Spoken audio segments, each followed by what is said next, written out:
A warm welcome everyone to Aerospace Almedalen, now in full sway with lots of people in the tent, outside on the lawn, and also following us at a distance through the digital channel. Anko, I'm your moderator.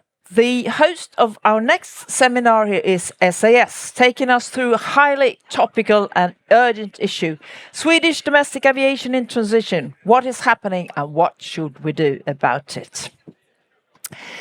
Please take a seat. Those of you there are plenty of seats, free seats around to be able to follow. I am going to give you a short background of the issue we're discussing to set the frame. Swedish domestic aviation finds itself at a pivotal moment. For decades, air travel was an essential part of connecting one of Europe's largest and most geographically dispersed countries. Comprehensive network of domestic routes linked regions, businesses, universities and communities across Sweden. But since then, much has changed. Before the pandemic, between 6 and 8 million passengers traveling on domestic flights in Sweden every year. Today, the market is significantly smaller. Domestic air travel remains well below 2019 levels, while international travel has recovered much more quickly. But Sweden also stands out compared to several other European countries where domestic aviation has rebounded more strongly. The question, therefore, is not only how aviation is performing today, but what has actually changed. Was it the pandemic that permanently altered travel behavior? Is it digitalization, reduced business travel? Is it increase in infrastructure costs and airport charges, the climate debate? Or is it that Sweden has not yet fully decided what role domestic aviation should play in the future? At the same time, we battle with competitiveness, connectivity and resilience, but they have moved up higher on the political agenda. For an export-dependent country with long distances and strong regional economies such as ours, the question of how people, businesses and regions stay connected remains critically important. And that is why we're here today to discuss the current state of Swedish domestic aviation, the factors that have shaped its development, and perhaps most importantly, what needs to be done to ensure strong connectivity for Sweden in the years ahead. This being said, who better to discuss these issues than SAS CEO Anko van der Werff and Swedavia CEO Mats Johannesson. Most welcome up on stage, and a round of applause will follow you.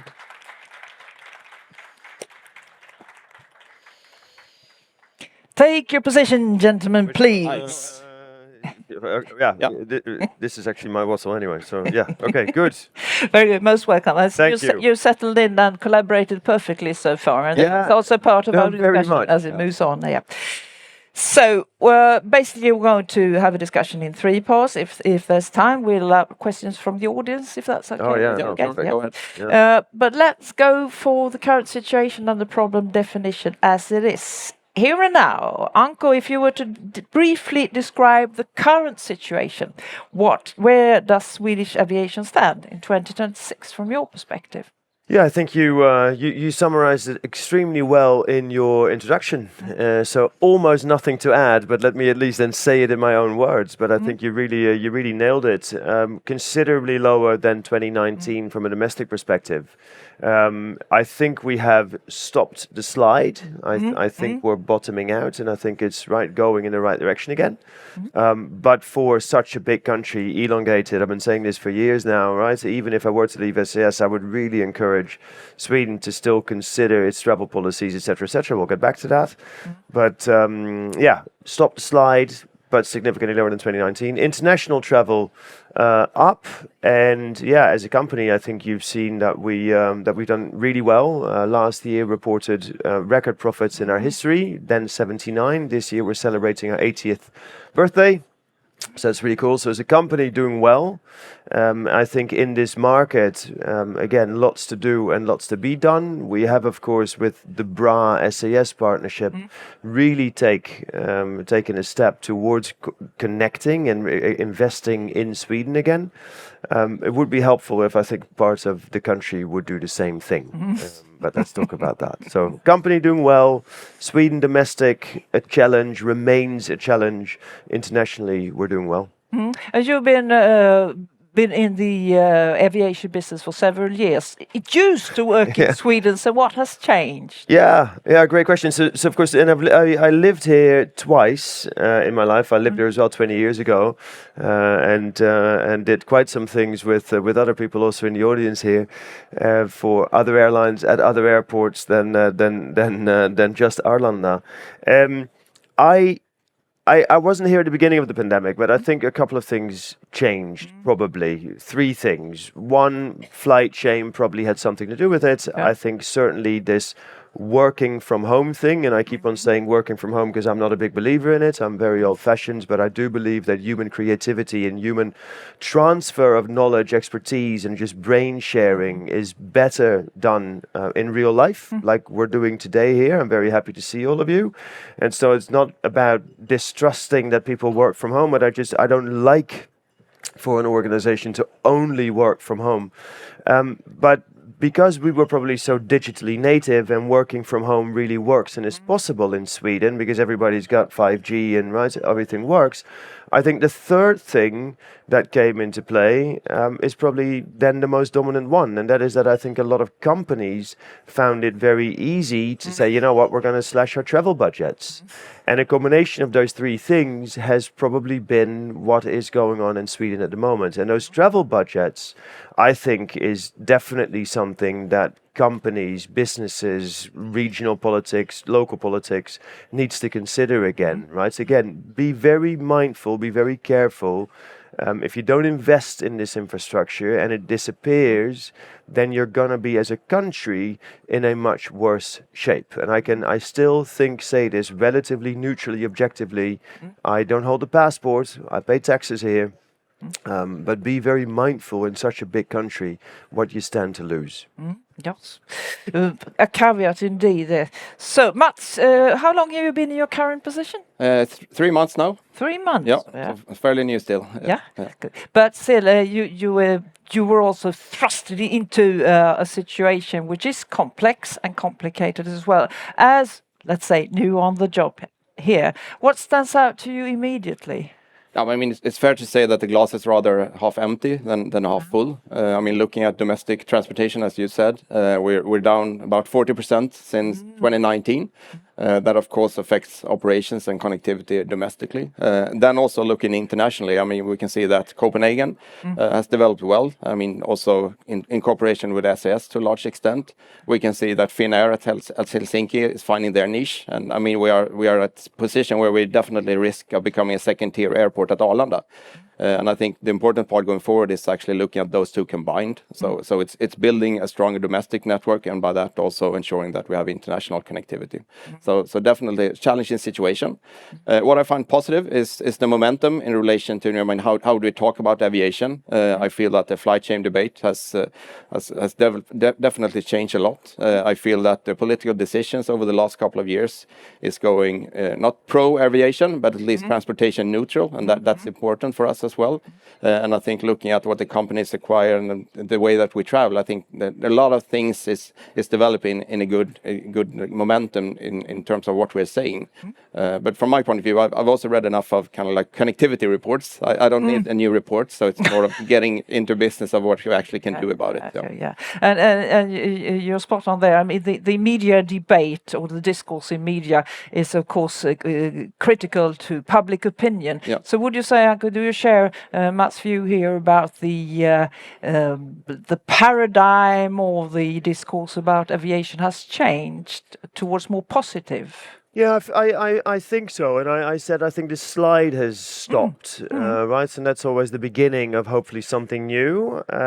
I find both at least central political level, certainly something has changed over the past couple of years. I think we work very well together with this administration. I think Andreas Carlsson, the minister, has done several things that really underline at least the acceptance of and the push towards we need to maintain explain this infrastructure. It's very clear. And I will say, and of course, independent companies, but I also find the tone of voice and the cooperation already we have with Mats very refreshing. I think it is sometimes just needed that there is there's different players in the room, and I really don't mean anything to previous managements ever, but it's refreshing to have new ideas, new ways of working, and I think therefore also with Swedavia, I think we're finding a new relationship, and so at least the ingredients are somewhat there. If only we could get the rest of corporate Sweden to really punch above their weights again. There is that. Yeah. Mats. No, Detail. Just like to add also on the media debate, Yeah. I think one thing that we need to help doing is actually moving from the discussion to lost connectivity. One thing that I would like this route on between these cities. I mean, I'm lacking that. We should move it from that actually going to how do we get people to fly more, because that is actually the only way that we can build connectivity. So I mean, I'm a strong believer that aviation has a lot of good things with it for building a society. I can respect those that have a different opinion and that actually say that I don't think we should fly. I can fully respect it. I have more difficulty to digest when you say that we're not going to fly, but we would like to have the connectivity, because that's a challenge for me at least to understand how that doesn't how that really is to be add up. resolved. No, it doesn't add up indeed. So And I would like, sure. if I may, there jump in, because that's a perfect point, right? Because I think that has been so often the case over the past couple of years, where people say, and look at what's happening to Sweden, and now we lose X, Y, Z. But if you don't participate in it, and this is really not participating in it financially, also, then it's very easy to point out what's happening. But you got to change behavior at some point, right? And the second point I'll make there is, wherever we go to the regions, whenever we're here, right, Visby or Kiruna or Luleå or wherever, right, when you're outside of the capital bubble, and I always have to be a bit careful here to not upset people, but let's not make this a story or a topic of the arrogance of the capital, right? I was born in not the capital in the Netherlands, and I've always seen what's going on in the capital as valuable, but it's also not the entire country that they speak for and about. So let's be really clear, because when we get to regions, when we're in the region somewhere, people ask us for more flying rather than less. Their businesses want to be connected, their populations want to be connected, and they depend on this. And so let's not make this just about the capital. And I think that's exactly also what Mats is saying. And let's push in that direction. True. And as you said, we the Swedish governance model with the local, regional and national levels is also sometimes difficult here to tackle. So things happen locally and regionally. It takes some time for it to go up to the decision makers there. And true for connectivity in a country such as ours, with the geographical dispersion and sparsely populated. Allow me to move into the mechanics of the systems now, and maybe sometimes be the devil's advocate. We'll see. What is needed for aviation to work? Do we need more competition? I mean, I think you should start with yourself. Looking at what we do at Swedavia and Arlanda, for one example and one important one, we need, of course, to work really hard to make sure that we improve our competitiveness. And that is both in relation to the passengers as well as in relation to other airlines. So I mean, we've got a lot of work to do on ourselves, and I think there's two themes that we will work a lot within Swedavia, and that is being more customer centric. We of course is an infrastructure company to some extent, but with 33 million passengers and with all the airlines and their operations, we're also very much in the service industry, and that isn't as clear. So we need to work closer with Anko and other airlines to ensure a strong service. Yeah, so we need to do that. Experience and not an eventless flights. No, definitely. And then we need to simplify our way of working, both to be able to improve speed, being able to adjust more quickly, but also to make sure that we're competitive on a cost level, because it's a really competitive industry. So I mean, in terms of competition, do we need more? I mean, we have it, and we need to be more competitive. Indeed, and to the customer, money talks, and to everybody, every actor in this. What do you say, Anko? Would you welcome more competition? Is this what we need? Anybody can take their own decisions on that, right? So we're not going to stop, of course. That's not in our hands. I think the answer, first of all, is absolutely spot on. Look, here's a monopolist in a way speaking, right? And he talks about customer, he talks about customer experience, and that's of course also that's something that we've tried to do over the past couple of years again, right? Build in, right, on-time performance. We're now number one in the world, pretty much almost every month, at least in the top 2-3 in the world, and occasionally number one, European business class, Starlink, right? Making sure that people find this relevant and a good product again. So that's really something. I think what is the challenge is that it's a flawed argument, because if there is so much demand, then everybody will flock to your market. And what you will have to be very careful about is that where we are right now in the cycle, that I think for both Swedavia and SAS, it's very critical that you can make things work and make things work with the demand that you have. So I think that is that's something. But hey, I think there is still plenty of competition. I think what we would like is probably a redistribution of some of the assets, right? The longer you keep on supporting Bromma and separating the demand in two, they have to every year fill a hole of about 1 billion kroner, which is ridiculous, which all the airlines pay for, including Norwegian and everybody at the back there. It's ridiculous, right? So make that money go somewhere else and invest in Arlanda. And again, if you look at demand, that is in the end the fixer of everything. If there was so much demand and Stockholm was such a profitable market, then why did United pull out of New York, Stockholm? Then why did Ryanair pull out of the domestic market? Then why did United not fly Los Angeles when we left Los Angeles? Then why is Cathay not flying Hong Kong when we pulled out of Hong Kong? Right? So it's got to start with people changing their travel policies and wanting to fly and creating that demand, because without demand, we're all lost. Just want to add on the competition. Sure. I mean, of course, as we build a stronger momentum in terms of connectivity, that will result in and be supported by more competition. So, I mean, of course, if you go back to 2019, you had between Stockholm and Gothenburg, you had 3 airlines trafficking that route, and now you have 1. And I mean, of course, if we build up more momentum, more passengers, that will, of course, also result in more competition. And what we see is that competition rather stimulate demand rather than actually creating a more difficult situation on several routes at least. So that will definitely be something that we will be working for as well, of course. So demand is key. Just for the sake of it, smaller aircraft, would that be something? Well, a mix, right? So what we're having, I mean, we have, of course, the smaller ones with ATR, right? The BRA SCS cooperation and everything in the middle, and then Embraers, and then the Airbuses, including, of course, still the wide bodies that we also have. So I think a mix. Whole scope. Right? Yeah, and that's what you try and play, right? I mean, of course, on New York, no, we will not fly an ATR, but to Visby, we will not fly the 350, right? So you got to have everything. Yeah, true.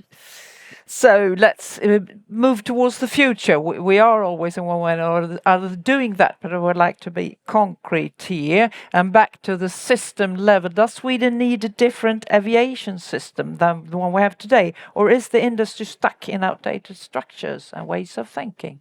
Mats, you're nodding. No, I mean, I think there's 2 parts. I mean, looking at what we can do on ourselves, if you just put aviation aside for a while and you look at Stockholm, it's the capital of the Nordics in basically any aspect you can see. I mean, in terms of population, in terms of finance, in terms of the total stock market value, in terms of number of unicorns. I mean, Sweden alone is more developed than Finland, Norway, and Denmark combined. So there are definitely prerequisites in place to actually to be able to build a strong momentum. We need to try to build Arlanda as a stronger hub. So that is by adding more intra-Nordic domestic transportation to Arlanda and then taking that more globally on intercontinental destinations. So that is what we will work for. But then we also need to make sure that we can drive demand.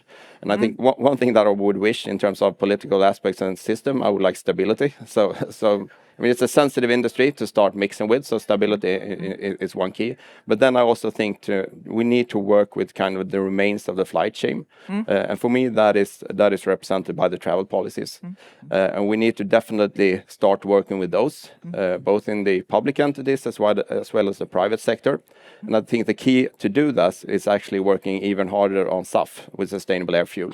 I mean, for me, as new in the aviation industry, I mean, I'm just surprised on how far we've not yet come in developing that as part of the system. And I think you should think in new ways in terms of how can we drive that development. I mean, it's good with support on investments, but I also think that you should look on how can we drive demand. Looking at other transformation, green transformation, looking at the car industry, how do you move from fossil dependent car into electricity? It didn't happen by chance. You supported that industry also by incentives on the demand side.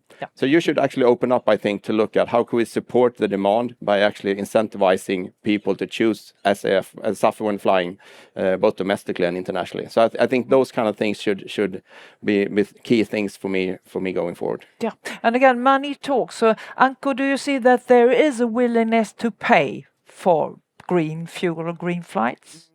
No, not really. Right, we have to be honest there. I think first of all, what is interesting is that indeed we start with modernize those travel policies. Right, if there's three things I would want to call out to your question is modernize those travel policies, make sure that companies, right, put money where their mouth is. Secondly, it's all those local, regional, and of course central governments, right? That really modernize and don't penalize just aviation for the sake of penalizing it, but allowing again for distances. I mean, Kiruna, Stockholm, good luck, right? I mean, you're not going to take the train or the car for that matter, right? So make sure that your travel policies are fit for purpose there. Number two, we've spoken about it, but I think the funding in a way is there, and yes, I do see that some people are putting money where their mouth is, including the central government trying to change really that discourse, I think.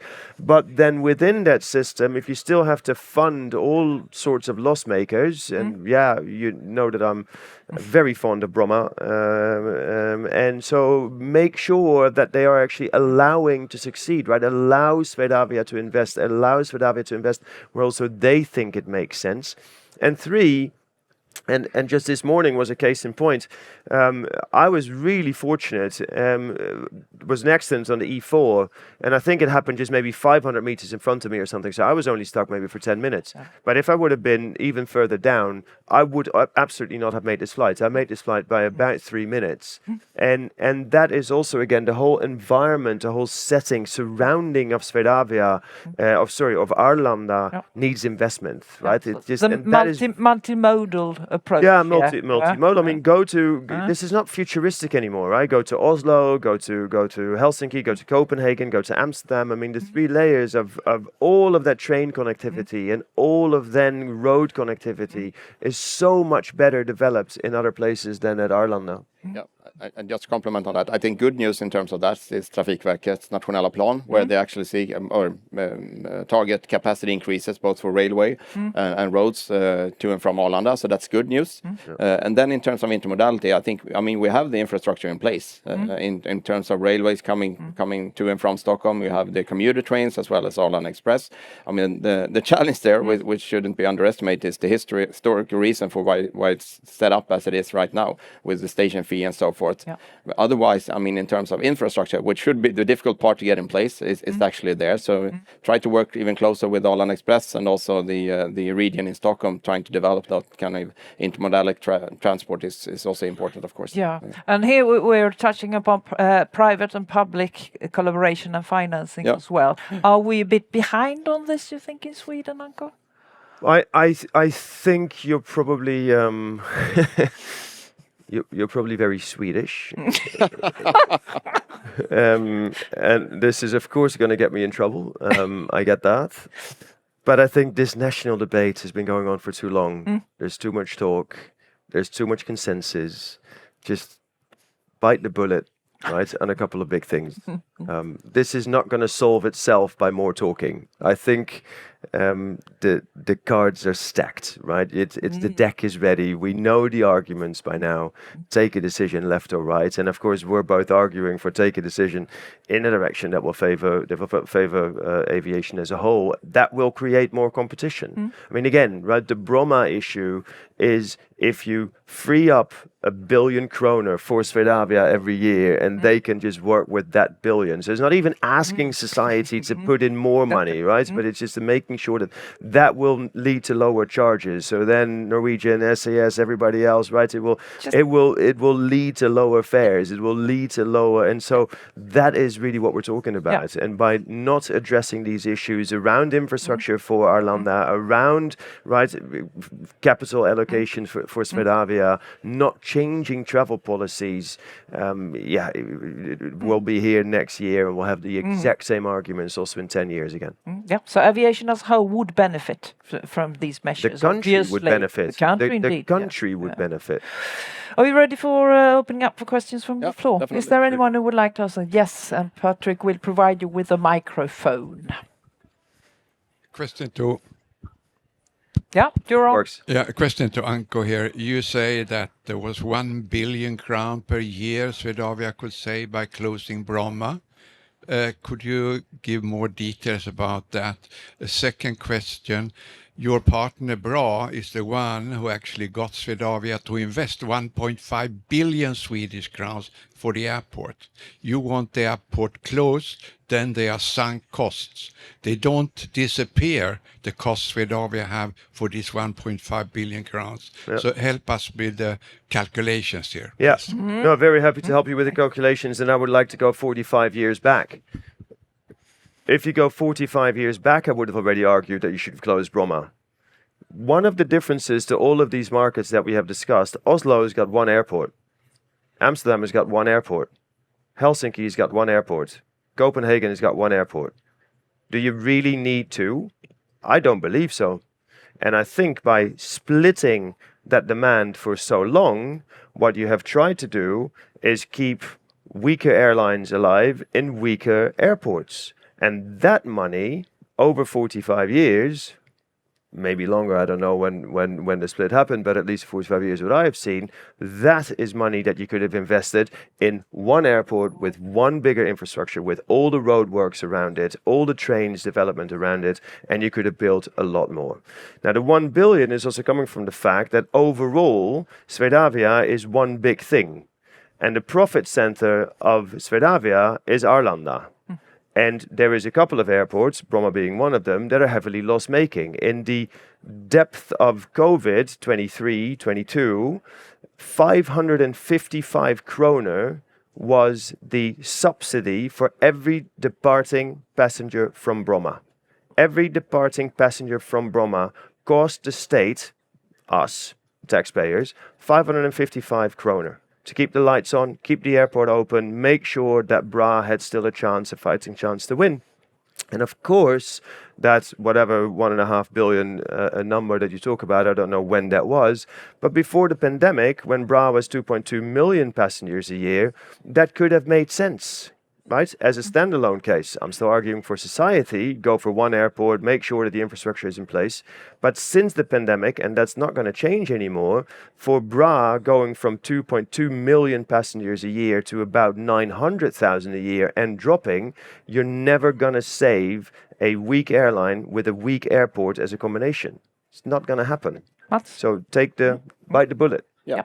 I'm not going to comment on the numbers. One reason is that I don't know them yet, so it seems to me.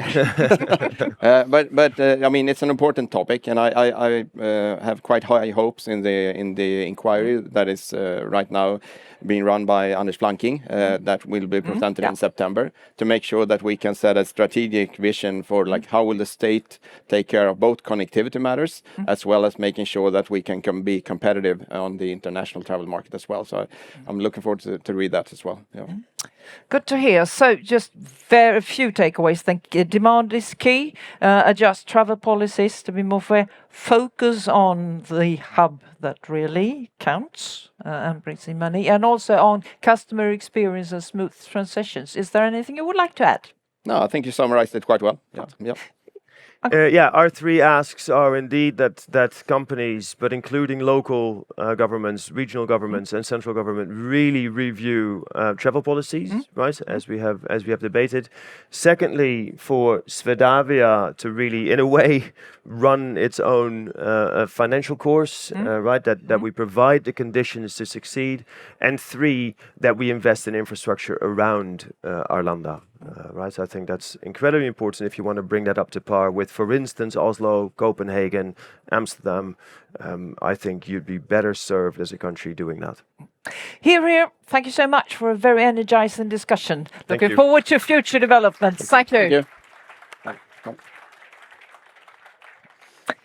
Välkomna tillbaka om 10 minuter. Då rullar vi oförtrutet vidare. Då handlar det om hur flyget kan bidra till tillgänglighet i hela Sverige igen. Då är det svensk flyg som står värd. Missa inte det.